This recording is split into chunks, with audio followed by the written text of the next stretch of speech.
BandBazi responded to the Dip Your Toe Commission, the call out for artists, by looking at how,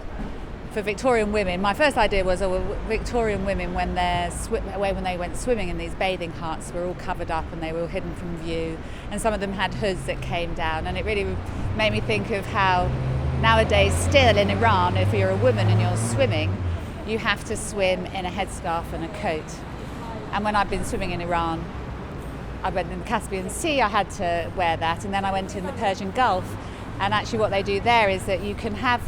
different beaches, but it's women-only beach or men-only beach. So if you go with your family, you can't stay with your brothers and father and whatever, your husband, you have to go into a women-only beach. And they put curtains in the sea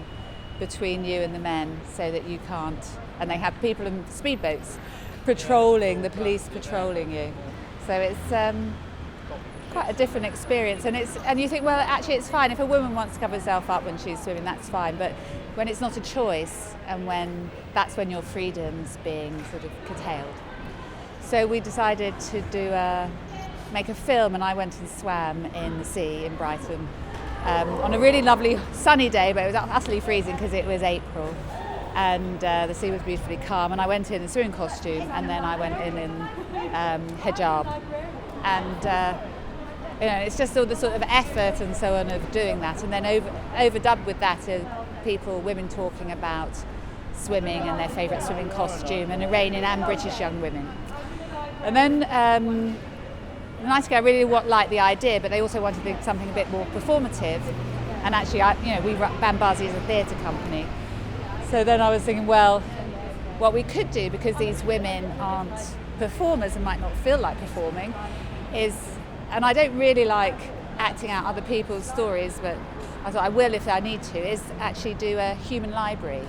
So the women became living books, and we asked them to think about, if you're a book, what would your title of your book be, and write a synopsis about the title. And I think they found it incredibly cathartic, because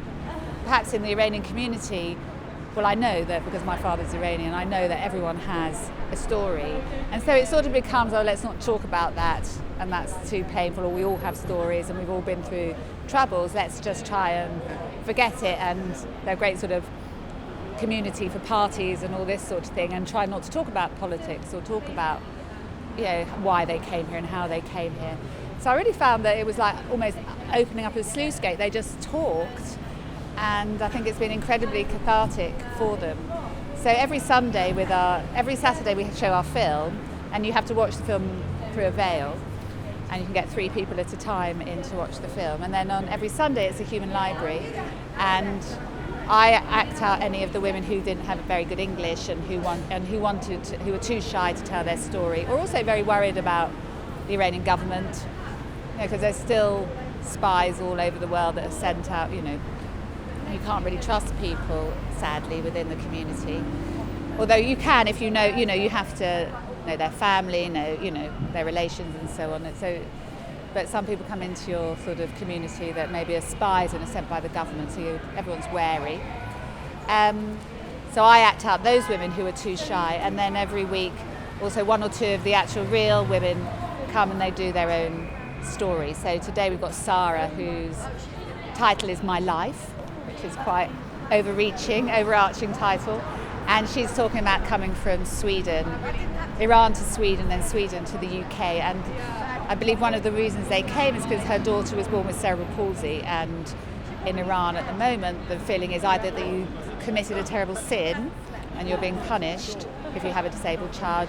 and you should give that child away, or you should hide the child at home. And her daughter Ellie, who now lives in Brighton,